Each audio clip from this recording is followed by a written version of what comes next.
A complex number raised to the power 200 is shown here. I want to show you a quick way to compute this, which is applicable in terms of the method to similar scenarios.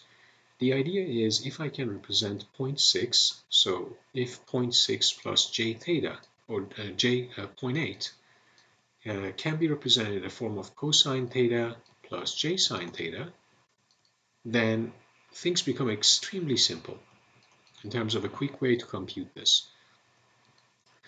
How? Because then, according to Euler equation, this is e to the j theta. If this is true, then cosine theta plus j sine theta is e to the j theta. Therefore, the whole thing, cosine theta plus j sine theta to the power n becomes e to the j theta to the power n, which is then e to the j n theta, and which is then simply cosine n theta plus j sine n theta. So if we can show this, if this is applicable, then the rest of it is super straightforward. This is a well-known formula referred to on behalf of the mathematician that first identified this as, so this whole thing is known as, this portion is known as the Moivre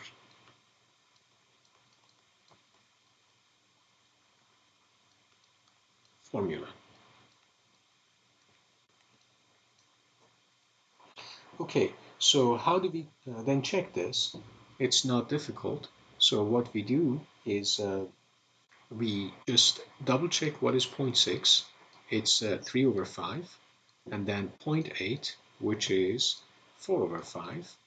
And of course, these two checks out in the sense that there are numbers between 1 and -1, so they can be represented by cosine and sine. The only thing we need to check is if this complex number is supposed to be a point on the unit circle. So if this is a circle with radius 1, so radius 1, and if this point is a point on the circle, then if this angle is theta, then the projection of this point on x-axis and y-axis would be its cosine and sine. And so let me just make sure we're on the same page. The radius is 1. So this radius is 1. And then the x-axis is cosine theta.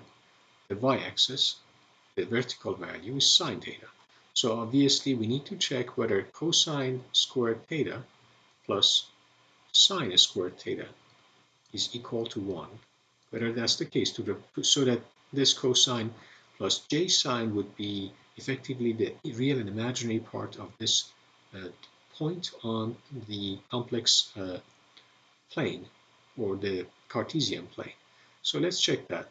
Well, cosine squared, if 0.6 can be a cosine, so if 0.6 is supposed to be a cosine, and if 0.8 is supposed to be a sine, then cosine squared, which is 3 over 5 squared, plus sine squared, in this case 4 over 5 squared. We need to check whether that gives us 1, which we can see that it's the case. 9 over 25 plus 16 over 25, it becomes 1.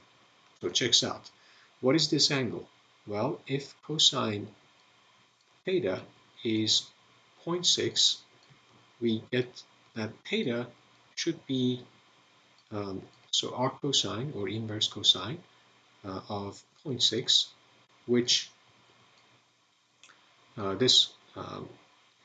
this turns out to be roughly, approximately 53.13 degree, or roughly turns out to be 0.9273 radian.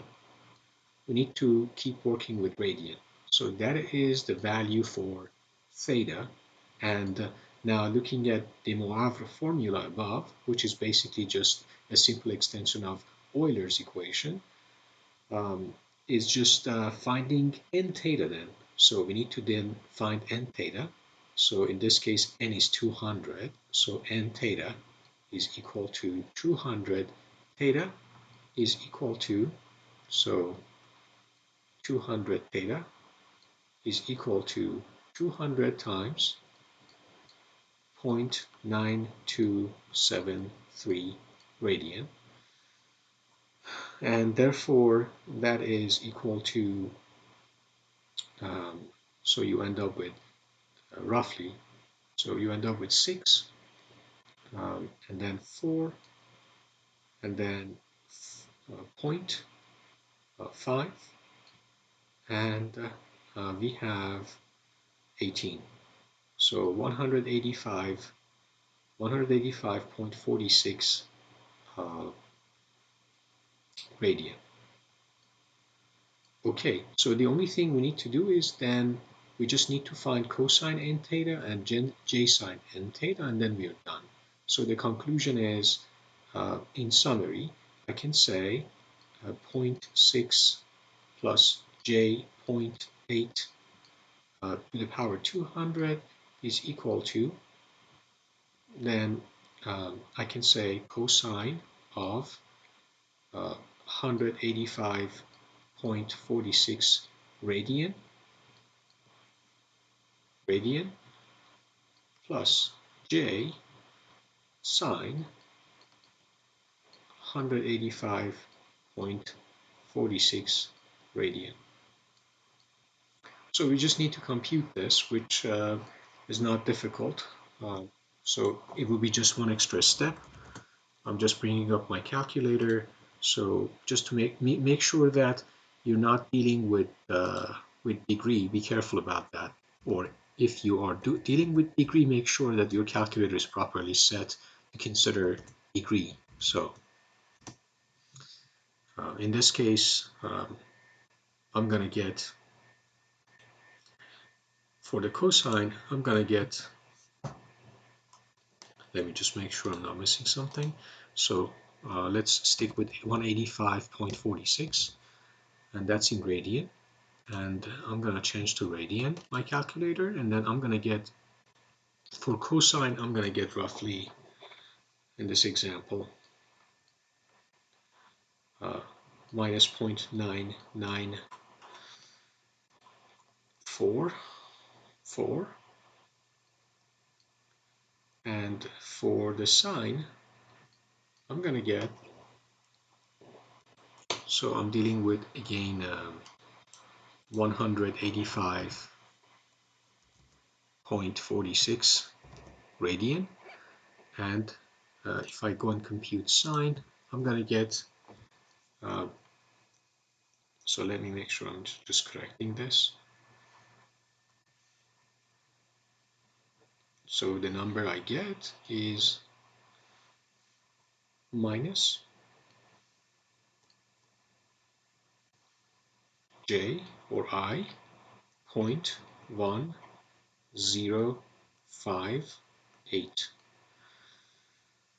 I hope that you find this example illustrating how we can use the properties of complex number to compute seemingly difficult raised to a large power. Of course, using, in this case, the special scenario that the number can represent a coordinate of a point on the unit circle, and therefore we can use Euler, an extension of that, the Moivre formulas to just simplify the scenario.